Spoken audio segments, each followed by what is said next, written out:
back to another episode of the Hit Play Podcast. We are your hit players. That is James, I am Isaac, and we are here nearing the end. We're not quite there yet because we have a very special guest to finish this journey with us coming up in a couple of days. I've thought about it. We did the young adult adaptation thing, and we took our last episode and split it into two parts. We're just trying to milk that that ad revenue that we get. That we definitely get. So much of it. But yeah, anyway, so we will not be finishing Denis Villeneuve because Connor will join us for Dune, a novel that he read and a movie that he has not seen. He has not seen. So I'm very excited for that because I feel like Dune is going to be a movie that he has a lot of feelings about, good or bad. Because he's a big science fiction fan. Watch him not remember anything from the book. Yeah. Which is how I think it's exactly everything before when they get to Arrakis, I don't remember. Yeah. So, anyways, that's for another time, another place. Today we were talking the two movies that come prior to that, the Oscar, the Oscar. I don't know. I'm trying to think of a word. Yeah, I'm trying to think of a word. We are, of course, talking about 2016 Arrival and 2018, I believe. 17, excuse me. Blade Runner.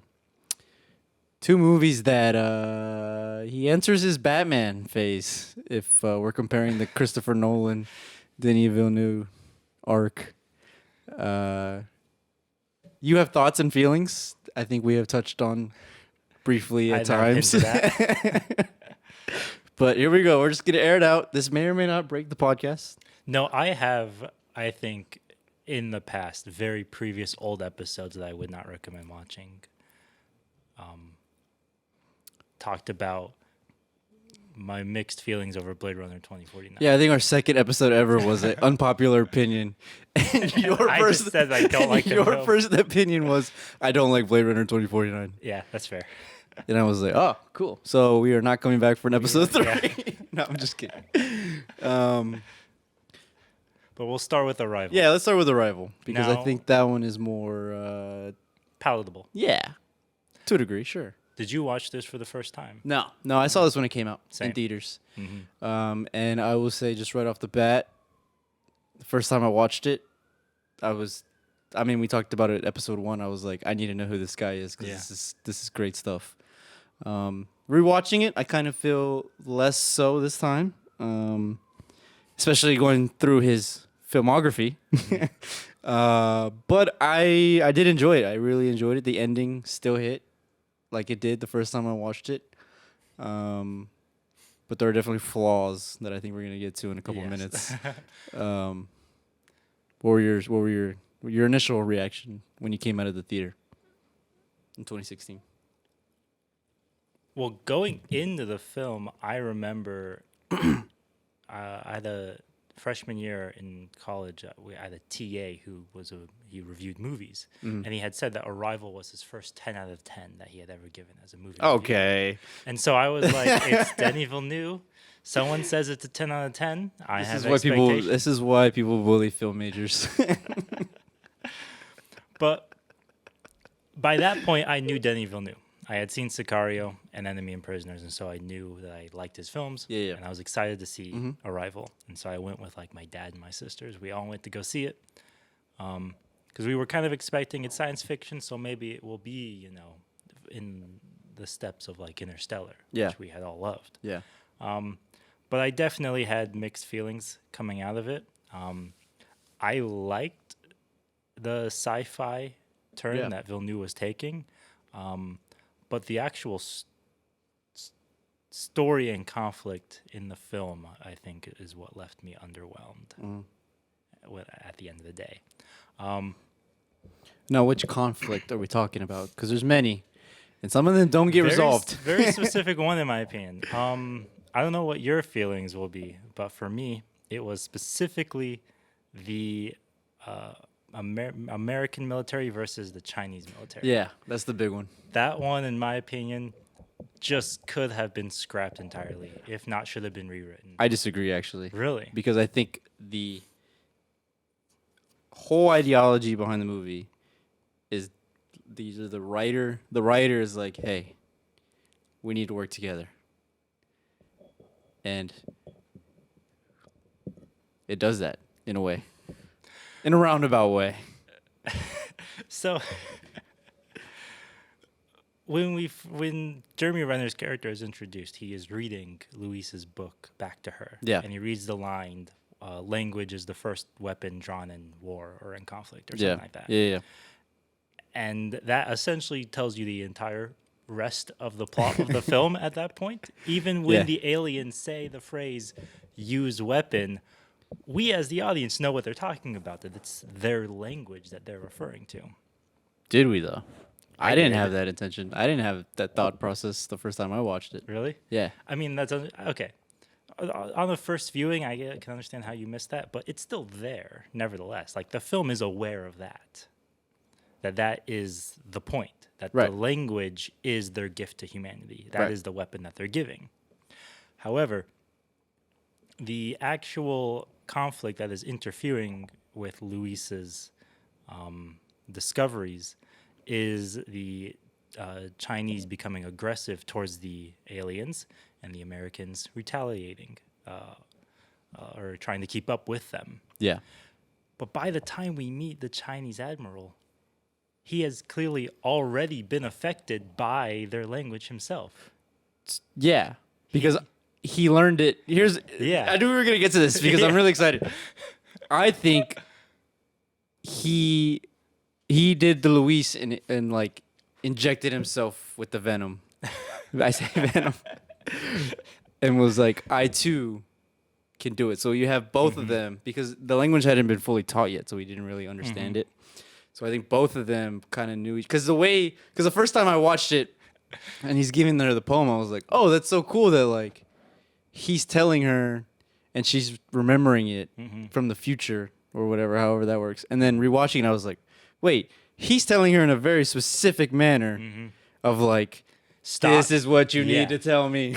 And I'm like, oh. Yeah. So I think he knew what it was. And I think in a weird way, things had to go down the way they went down in order for crisis to be averted. It's a very, very, once you like start thinking like that, it gets really, really crazy. But at surface level, I think it works. I don't. Not even on the surface level. I think it basically completely undermines the point of that conflict to begin with. To be like, oh, there wasn't really any issue at all. You know, he was already, like, she didn't have to convince him of the language or show him how it worked or teach him something. Like, if she had taught him, like, a specific word from the heptapods or something like that. Well, she said whatever the wife had said. It was, which was something in Mandarin. Tricked anyway. her. I wonder what that was. We should look that up. I'm gonna look that up. They've actually, there is a translation for it. It's in war there are no winners, only widows.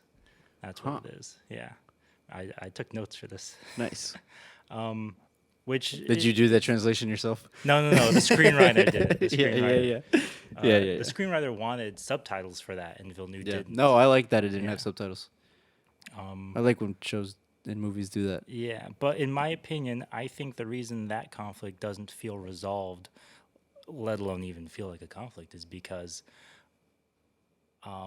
we only see Luis's internal journey as she is learning this language. Yeah. And as it alters her perception of reality. We don't see that from any other character until we meet the Admiral, who has clearly already been affected by it. So I feel like there was a better way in which they could have maybe, she could have taught him something or, had a scene where even if it takes place in the future, he comes to understand how the language works. And then he has his own revelation about how it will affect him, which then, of course, goes back in time and affects how he acts in the past. But I feel like it doesn't work necessarily given the movie, like, if you wanted to make the argument that it still works because it's a film about determinism and so everything is going to point in that direction. Yeah. The movie does that anyway with the story about her daughter. Yeah. And that plot. Like, that's all squared away. Like, they just needed that. Yeah.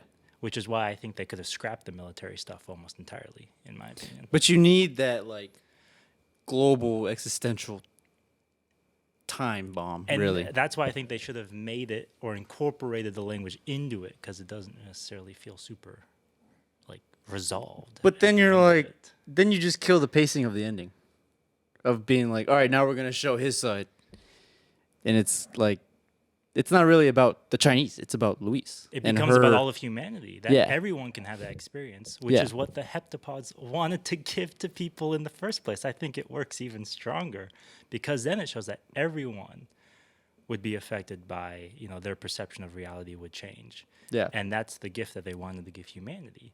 And so if anything, it reinforces that theme to begin with, in my opinion. I think you're making a different movie. Like I said, I have problems with that. That is my big issue with Arrival. I don't know. That's just like, because it's a character study. It's a story about It is her. a It's like character it's a theme of like, like enjoy life Mm-hmm. as it is, because even if you know what's gonna happen, enjoy the little moments and stuff like that. That's why like every scene you see with her daughter, she's smiling and not like, Yeah. I hate you and you're such a pain. She's like, even when her daughter's like, get away from me, mom. She's still looking at her like lovingly. Yeah. And it's She like, knows what that's happens. beautiful. That's Yeah. beautiful. That's life, right? Like enjoy the little stuff. But that's why basically my argument comes down to they should have gone in two different ways, either purely focused on the character study or purely focused on, the language coming to humanity. Yeah. Like the mix that we get kind of just makes it feel a little unresolved, in my opinion. Like nothing is really solved, because at the end of the day, Well, at the end of the day, she still makes the choices that she was they gonna save make the anyway. aliens Yeah, and they save the aliens. and they save the world. So, nevertheless, that is my biggest issue with the story, is the ending of it, that conflict with the military. But other than that, no, like literally, like that just, it feels too unresolved for me by the end. It just What doesn't did- feel like super satisfying. So what did you want? You wanted to see the other side? I either You wanted to see the language I would pass wanna through, like see through the- decades? I would want to see how that language affected him, so that Yeah. he came to that conclusion on his own. Yeah. It just makes him, it feels too much like almost a Deus Ex Machina at a certain point. There is a little hand waving. Mhm. Yeah. And like I said, I think my theory of he knows because he injected himself with the super serum holds some weight. Because I was thinking that. Yeah. I was thinking that. I was like, that's kind of wild that just He- popped out. But He learned their language, and Yeah. it affected his Yeah. perception of reality. yeah. But the fact that we don't see that happen, I feel like takes away from the actual resolution at the end of that. But I think it conflict. works. I don't know, the way I interpret it when I did the first view and second view, like I said, like the first time you're like, oh, he just casually says it in conversation. And the second time you're like, oh, he's pointing it out. It's just one of those little things that like, I mean, we've talked about how Denis does not handheld at all. Yeah. So like a little nugget like that just opened up so many things for me where I was like, oh, this was so much. And in a way kind of enhanced the ending, in my opinion. For me, it felt too much like hand waving for stuff that could have been, maybe Okay. We'll agree to disagree introduced on that a one. little bit better, in my opinion. We can agree to disagree on that one. I mean, they also could have just like removed the concept of them using mahjong, to learn the language with the aliens, something like that, Oh, the Chinese did? Yeah, Yeah, I didn't understand that part. I did like. Let's start getting into stuff we did like. Because is that the only thing you didn't like? that it was like the at major end of thing? The film, both the first time I watched it and this second time Yeah. rewatching it, that was the exact same issue I had both times. At least it's consistent. At least Yeah. I'm consistent. Yeah. I actually found more things to like about the Yeah, film I think I did too. going afterwards. I enjoyed the like technical aspect of deciphering a language and like translating, because you always hear, to me at least, the most interesting thing about like the Europeans coming over to the New World was how did they communicate, and in a way, we kind of saw it with the humans and aliens of slowly piecing together puzzles by puzzles, or like piecing together the language. Mm-hmm. And I don't know, just like the nerdy part of me was like, oh, that's pretty interesting to see how Mm-hmm. she goes through like when she's doing this is the question you want to ask, what are you doing on Earth? We have to figure out if they know what a question is. We have to figure out if they understand objective. We have to understand if they understand pronouns and like stuff like that. And it's like, whoa, that's I like that's the kinda cool. idea of first contact through language alone. Yeah. And I liked, even though the Sapir-Whorf hypothesis is controversial, which is it's the idea that the language that you use affects the way that you actually like think. right. There's like a less extreme version of that is accepted, but the actual original hypothesis has basically been proved incorrect and it's not true. But the way the film still dramatizes that idea, I think, is fantastic. And this is basically the culmination of Denis Villeneuve's love of time. Yeah. In all of his Yeah. films is really what Arrival is, I think, because he doesn't really return to that in Blade Runner or in Dune. He's like, this is my memento. Yeah, basically. Literally, this movie. Starts and ends the same way. Well, no, it doesn't. I lied. Starts and ends with the same song. Close enough. Close Just enough. pretty cool. I think that. Well, okay. This movie was heavily influenced, in my opinion, by Terrence Malick. Yeah, His we've talked about style of camera work and editing are all over this film, especially in the ending.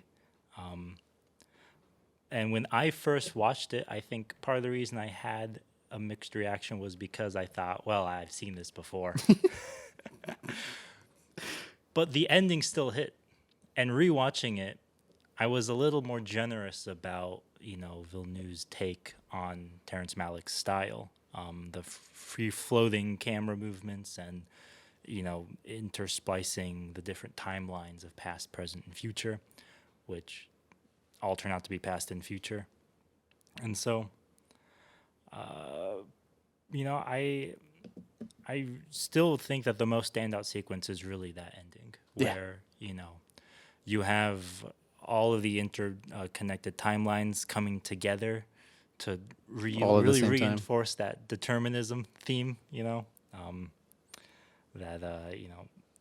then you have Johan Johansson's just amazing music.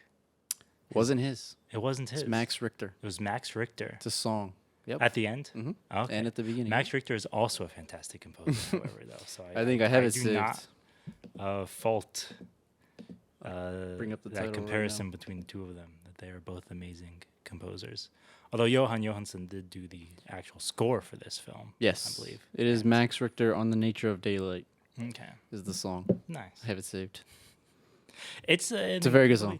I think what I like most about this film is that story of Luisa's journey of, her discovering basically her own future and then, coming to terms with having to bring it to fruition is still an incredibly emotionally engaging story. Mm-hmm. That is my favorite part of this film. It's just the other story that happens, I think kind of, isn't as strong. Sure. In my opinion. Yeah. No, the ending is good. Nominated for Best Film Editing. Sorry, didn't win. Do you want to know what won? What one? Hacksaw Ridge. Might want to give that one back. It's the same editor who would do Dune, and he would win for Dune anyway. So, he gets it eventually. Yeah. But he should have won for Yeah. Oh, 100%. 100%. What would you rate this? I'd give it an A. An A? Yeah. I give it like a solid B. Yeah. I think. At least a B plus, in my opinion. It's not bad. No, it's not It bad. just has one storyline that I think is too weak. I'll say this. we sure this is Amy Adams' best performance? I'm still partial to Talladega Nights. All right, moving on. Well, you'll get your Will Ferrell podcast. Eventually. Yeah, I don't know how I felt about the acting. I was a little let down by the main three. In my opinion, my personal interest in the linguistics of the alien language and just the way that the editing carries the momentum of this film and the interweaving timelines is far more interesting, in my opinion, than what is actually going on with the acting. And Yeah. I think that, Amy Adams' performance becomes justified at the end of the film, where her character is emotionally weighed down by all of the decisions that she will have to make. Whereas at the beginning of the film, it's done as kind of a red herring to make you think that all that had happened in the past, that she's weighed down by that stuff that previously happened. Turns out it's going to happen in the future. And so it's kind of the actual acting style. Maybe I'm giving you too much credit, but nevertheless, that you could probably make that argument. As for Jeremy Renner, he's probably just happy to be out of a Marvel movie, I think. He's like, cool, I don't have to do a bow and arrow. Yeah. He's not even acting. He just showed up and was like, I love physics. Let's talk about math. But generally, I would give this one a B, and I would place it. This is really kind of the interesting turn in Denis Villeneuve's career, where he starts to make these kind of He becomes a Hollywood director. Yeah, like a spectacle kind of director. These next 3 movies. Mm-hmm. But it definitely feels like he went all in on his love of time and playing with time, because there's really, we would often talk about his love of symbolism as well. There's not a lot in this film outside of course, the actual, orthography of their language being, a circle. Yeah. But it will be in Blade Runner, I think, that we see the symbolism return. Did you pick up that the first time she has the memories, it's not actually so the way it's framed is that the daughter dies before everything happens, and she's having PTSD. Did you pick up on that it wasn't that it was actually from the future that she's getting these memories? The first time that I watched it? Yeah. No, of course not. Yeah. I think it hit better. Yeah. Yeah. Yeah. Spoiler alert, by the way. It's been out since 2016. Yeah. If you clicked on this video, you've seen it. Yeah, I give it 5 years for movies before I start spoiling stuff. Without warning? Yeah. Fair enough. Especially for a movie that, I don't know if I talked about this last podcast or off camera, but this film has a bit of a cult following. I've seen people with tattoos of the actual writing. That's interesting. I gave this film a 10 out of 10. People love this movie, and I think that it has that emotional impact on people that really, better than a lot of other films that have tried to play with the theme of determinism, this film actually dramatizes it in a way that almost makes it easy to understand. And I think that really can easily have an effect on somebody if they have never come into that kind of concept before. I think for me, the only thing that's holding it back from a top tier movie is there's probably 25 minutes that just don't need to exist. And they all have to do with the Chinese military. Sure. Yeah, I'm sure. Yeah, I'm sure you're right. Yeah, you might have. I'm thinking about it now that we're talking, and you might have convinced me a little bit. But nonetheless, nevertheless, still a really good, solid movie. Oh yeah, hits good. Hits good. Hits home. Definitely more palatable than a lot of Terrence Malick movies, I would say. But nevertheless, all right. Let's move on to the big one. I think we want to talk about this one. This one, I'm sure you have a lot to speak about. Maybe not. We'll see. Uh-oh. We'll see. I don't know if that's a good thing or a bad thing. When this movie was coming out. Watched it in theaters in IMAX opening weekend. Even before that, this film was advertised everywhere. Yeah. I could not escape advertisement. With a $250 million budget, I sure hope so. I sure hope so, yeah. especially with Harrison Ford returning Yeah. to the role of Deckard. Let's talk about that first. Why? It is a sequel to Yeah. a cult classic, like literally, like was a hit. I say hit in the kindest terms. Yeah. Even if we both like the original, wasn't a hit until probably like 20, 30 years later. When the director's cut was Why- released. Why on earth was this sequel greenlit? People love cyberpunk. I It's don't. just I don't culturally understand. at that I time, don't understand it. I did it. You know? I don't know. It was very baffling to me when people on the internet were like, "This movie made like 25 million." It's like, yeah, because the original made like 6 Yeah. in 1980, whatever. Yeah, because this was considered a flop or Yeah. something like that, wasn't Yeah. it? Yeah. That's so interesting, in my opinion. It was a $185 million budget, and it made 267 million at the box office, So, which is that's a flop. It's pretty bad. I mean, we're happy we have it. Let's be grateful. Are we for what happy? do have. Are we happy we have it? So, Sounds like you've changed your mind on it. not entirely. I will say this. What I love about this film, 2049, we're talking about. 2049, Okay. is well, first, for the first Blade Runner, since that was what I knew going into 2049, what I loved about the first Blade Runner. Because you watched the OG like at a young age when you were impressionable, when I was young and impressionable. and it but- was yeah. Now we're just old cynics. Yes, very cynical. No, I enjoyed it because the first Blade Runner, in my opinion, the director's cut, really Scott's version, Yeah. not the theatrical one. Maybe it was just because I was at an age where I enjoyed movies that felt, challenging or, tried to, kind of obfuscate their plot a little bit. But I enjoyed it because it didn't feel like, even though it's a noir film, it didn't feel like it had a mystery in the plot, but the film itself was a mystery that you kind of had to put together, like the origami pieces, the unicorn, who is a replicant and then who isn't a replicant. Yeah. Like those kind of questions were all like clues in the What does case. it mean to be a replicant? Yeah, and any of those could have been disregarded just depending on your own personal experience when you're watching the film. So I like the original Blade Runner for that reason, because it had that, kind of It was like a mystery. yeah, In a way, essentially. yeah. But like the film itself was Yeah, a mystery, yeah. not just the plot. Yeah, had mystery in it, basically. exactly. And I'm not saying that I wanted Blade Runner to be like that, but that was at least why I was excited to get a sequel out of it, because I just said I want another film that can, Challenge you. do something like that. Yeah. And this is Denis Villeneuve.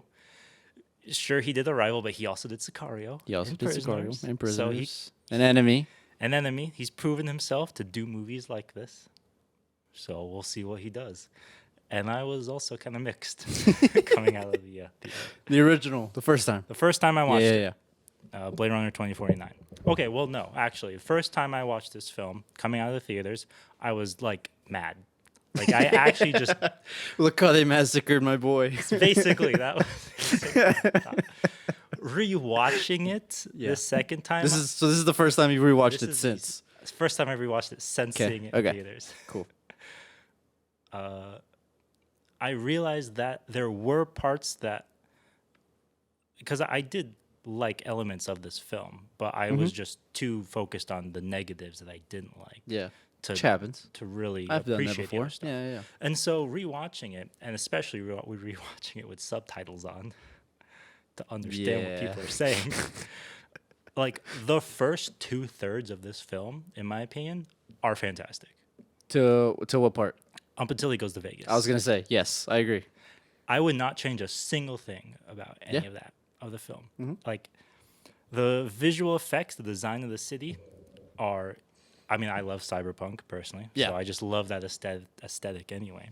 But like the actual set design itself, and even though we kind of rag on the Oscars for awarding Roger Deakins best cinematography for this film, only because it's far too late in his career, but like It's also not his best work. it's not his best work. I've seen him do more with less. But the way that he gives character to those sci-fi Environments. sets, I think, is still, I appreciated it more the second time. My favorite was specifically the beehive yellow of the Wallace Corporation. Yes. I was just gonna mention Yeah, that when that he was my walks in for favorite. the first time, coming down the steps, and it's like the water reflecting off of the like light reflecting off the water, and you see it on the orange. I was like, oh my god, That this stuff is so cool. gorgeous. Yeah. I love the soundtrack. Yeah. Hans Zimmer. Hans Zimmer, our guy. And Benjamin Wallfish, who was also credited as well. There's one song called Flight to LAPD that features this sound of like a engine revving. Yeah, I'm like pretty sure he went to the 101 in LA and just was like had his Zoom just had mic. his- it's just sound recording. It's used so frequently throughout this film, but it's like that sound effect alone is like one of my favorite things. It's a about weird this thing where he adds ambiance to the city, soundtrack. He yeah. does that in like I would say Dunkirk has that similarly with the ticking The clock, ticking, even yeah. though it's not exactly the same 1-to-1 comparison. But this little like minute, not necessarily minute because he's definitely directing attention to it, but it's a detail that you wouldn't think to add, and if it wasn't in, wouldn't really take away from the score. But it because adds it's so in, much. it's like it just adds so much Yeah. environmental, like like a ambiance. And Yeah, there you go. atmosphere, basically. Yeah, atmosphere, It's thank just- you. It's so cool. Yeah, it's amazing. It's just so cool. And I think the second time I appreciated Kay's character arc a lot more. His actual like internal personal journey. I think the first time I watched this film, I think I had resisted it a lot. Yeah. Actually trying to empathize with Kay. And the second time around, I think also because I had subtitles on and could understand what people were saying. Yeah, I think I was able to actually follow the through line of what was being said in each scene and what he was thinking. And we get to see the amazing return of Denis Villeneuve's love of symbols and parallels in The Wooden Horse. When Joy steps outside for the first time and she feels the rain on her fingers.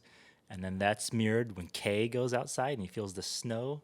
And then at the end again, and he feels the snow.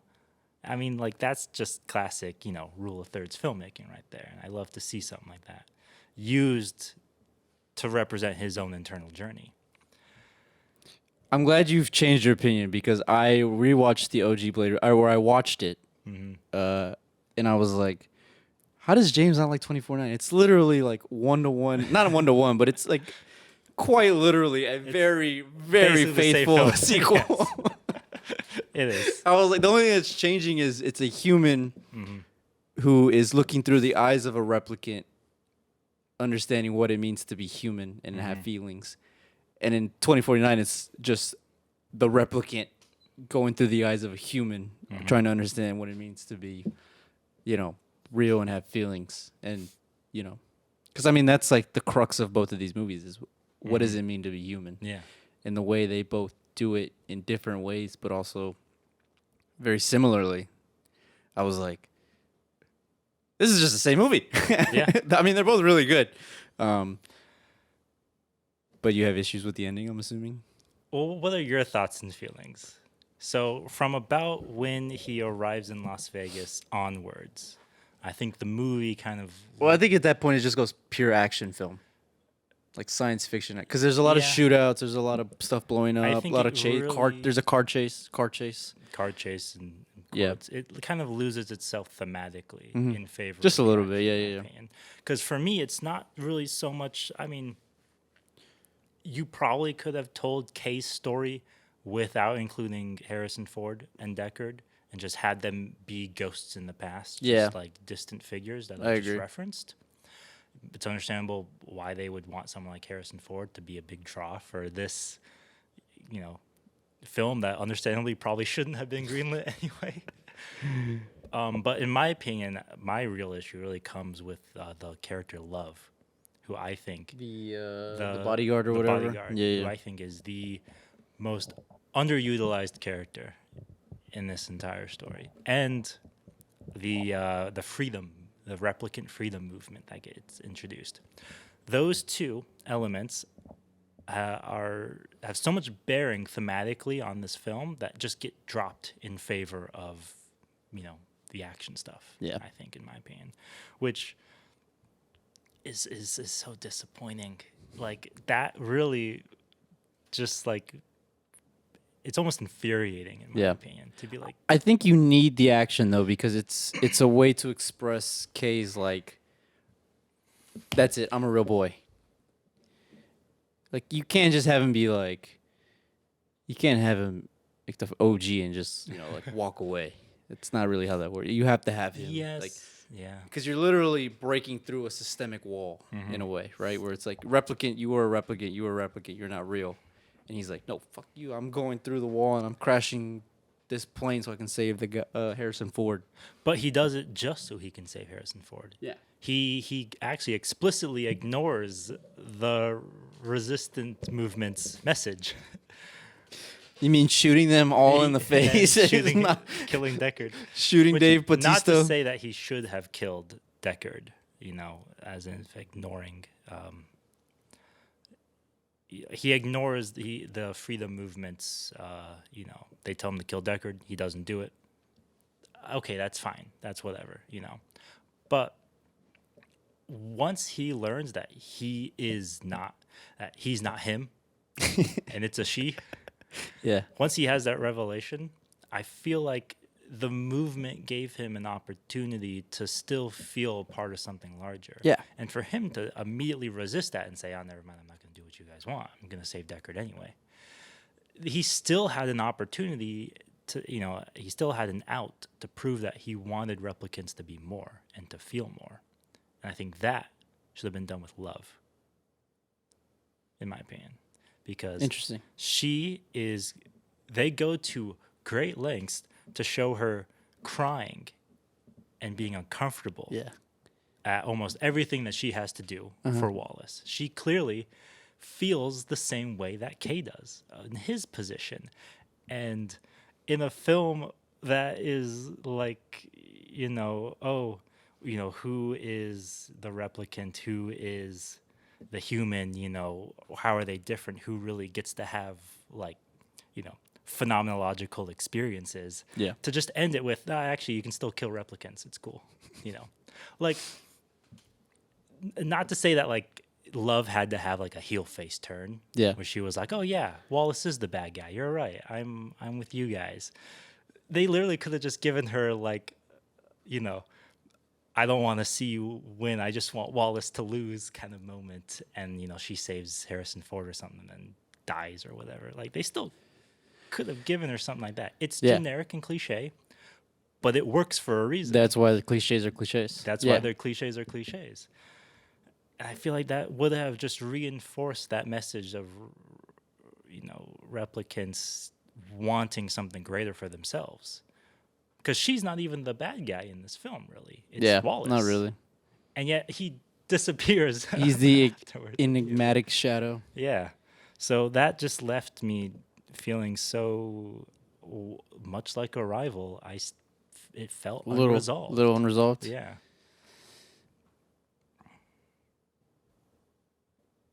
Yeah. I have. I don't know, because I enjoy open-ended endings. Open-ended endings. That's funny, because he does that in all of his movies, and it's very much a staple of his. To his detriment, a la Dune. Which I'm excited for. I'm excited for that for Connor. The ending of Dune. Just thinking about it, I know he's gonna flip out.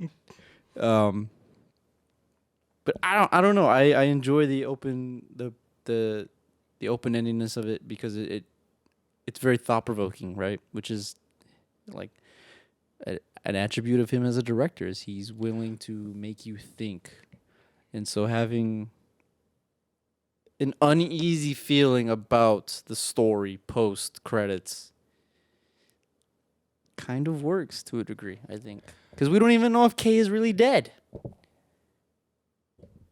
Spoiler. But it's not setting up a sequel, though. Or is it? No, I don't think it is. I think they shot 20 years later. 20 years later, yeah. Blade Runner 2029 or 2099, whatever it's called. Whatever, yeah.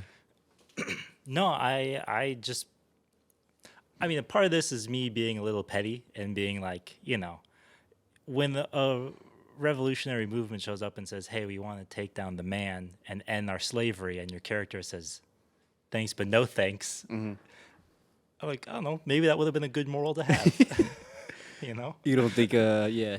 Because I understand that it's part of the film noir tradition that the detective sits kind of on the outside of society, even though they still work to maintain the status quo.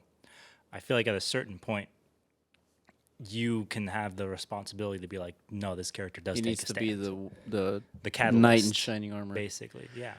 Even if he does, perish at the end of the film, even if Kay does die, allegedly, but actually, you're still giving him one that he has passed along the message of the resistant movement, and then he has already introduced Deckard to his daughter. And so, But what about the idea of, like, I'm not important to all, but I'm important to one? Which I think, because that's the thing too, right? Is he's not important for 3/4 of the movie up until he sees, because even Joy is like, "You look lonely. I can fix. You look lonely. I can fix that." the issue is Insert that the TikTok meme now. the movie resolves that. He wants to feel special to one, Which is That's what I'm why he saying. goes to That's see why he Harrison does Ford. that, and but that's what I'm saying. Like that's his way of feeling important. Is I can't become Martin Luther King for replicants, but you know what? I can reunite a daughter and son, or a daughter and father, and that's the way I show important. And you know what? If she comes true to like, If she becomes the she- Martin Luther King Jr. of yeah, if she replicants. describes her whereabouts or like her origin story, I guess in a way, for a better word, like it tells her story, spreads that along, whatever. I'm getting too far now, going too far gone. But like that's the way I look at it. Is like he knows he can't topple a whole regime, but he can contribute to it somehow. Yes. I agree with you about Joy, which killing her feels, or love. Sorry. Yeah. Killing Joy is fine. That has to happen. Oh my! That has to That's happen. just ended the pod. No. Like that. Narratively, that has to happen. In the That context broke my of the heart. film. It's supposed to. That just meant that it was well set up. Yeah, no, it was really good. For two robots, it was really well done. But I don't know. That's the way I interpret it. Is he that's matters to two people in the world, and those two people can now go do great in the world and start a movement if they want to. Which it seems like we don't really know if they do, but because we can't get I don't know, man. Because like you think of like just like you help a stranger out randomly, and it just makes their day, and they're talking about it for the rest of their lives. Like that, to me, that is being human. It's not doing what is good, like not necessarily what is good for everybody, but like it's okay to not achieve greatness, but if you are great to a select few, like that's okay. I don't know. We just got really deep. No, the issue is that the movie is kind of heading in both directions. Yeah. And it has to pick one eventually. That's fair. I think that by introducing the replicant freedom movement, they are saying we're going in this direction, and then by having Kay take a turn, kill Love, they say, "Oh, never mind, bait and switch. We're going in the other way." And I'm like, guys, this is the third act. Couldn't you have like done this a little bit earlier in the film, maybe to set this up? But regardless, because I would still rate this movie like a B, maybe a low B, B minus, but like, yeah, visually, technically, I think that this movie is phenomenal. But once again, this is the second Denis Villeneuve movie in a row where I was just left disappointed. a little. by the You end. just need a little more. I just need a little more. A little from him. more. This is a guy who made films that just, even if they were open ended, genre defining films, even if they were open ended by their ending, you could still point at moments throughout Prisoners or Enemy or Sicario that would give you closure. There's a difference between actual resolution and feeling like closure or that the story was resolved. Yeah. You still got that in Sicario, even if it was open-ended. Because eventually they made a sequel anyway, so that's how you know. But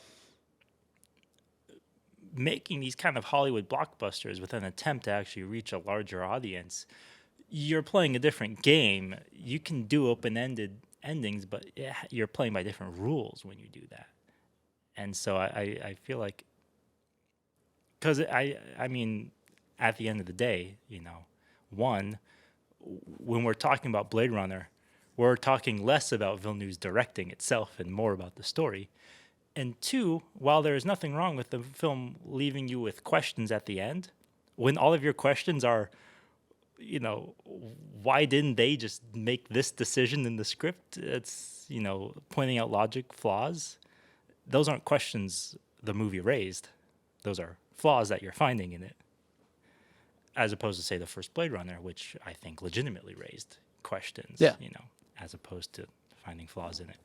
So, I mean, at the end of the day, I think that this was Villeneuve still kind of tipping his toes into this kind of big budget filmmaking.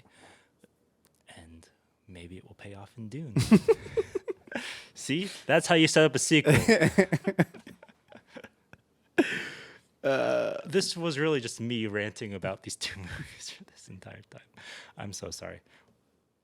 Apologizing to me? Yeah. Don't apologize to me. What would you rate Blade Runner? I give it a B. B? Yeah. Yeah. It's fun. It's a fun movie. It is. It's a fun movie to watch. Yeah. Is it the same genre-defining movie that the original was? No. Is it the best science fiction movie of the decade? Absolutely not. No. Passengers, come on. Interstellar. Oh, Passengers, that's a good one. That's a good one. Social Network. Hold up. Mark Zuckerberg doesn't actually have friends. Okay, that's the direction you're taking. That's part of the fiction. Anything is science fiction if you're playing. No, yeah. I would just say this: I'm watching it in IMAX. It's pretty good. Pretty good. Yeah. Yeah. I felt like I actually got shot with the gun at times. The sound design on this movie is one that should be taught. Yeah. Because it is chef's kiss. Very, very good. Can't think of a movie that had that level of sound design. Until you saw Return of the King in theaters. Now, coming out of Arrival and Blade Runner. Yeah, let's tease Dune. I think that it was, in my opinion, based off of my experience with those two films, the direction I was hoping Villeneuve would continue to take his career in would be a return back to the kind of grounded stuff that he was doing with Prisoners. And then he said, you know what? And he said, going even bigger, actually. $185 million budget? Yeah. Psych, give me 200.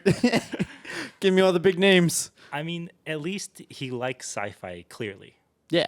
So I didn't really have any doubt going into Dune that it would be like an insult to the book or anything like that. I'll say this about these two movies, because I think they are a step down from the previous Trilogy. decade, era, trilogy, however you want to define it. Clearly a step down. The passion is still there.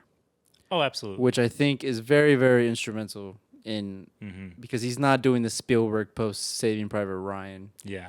Where he's just like, I'm making a movie every year and a half. His passion, like these aren't passion projects where he's just doing them to get them out there. Yeah.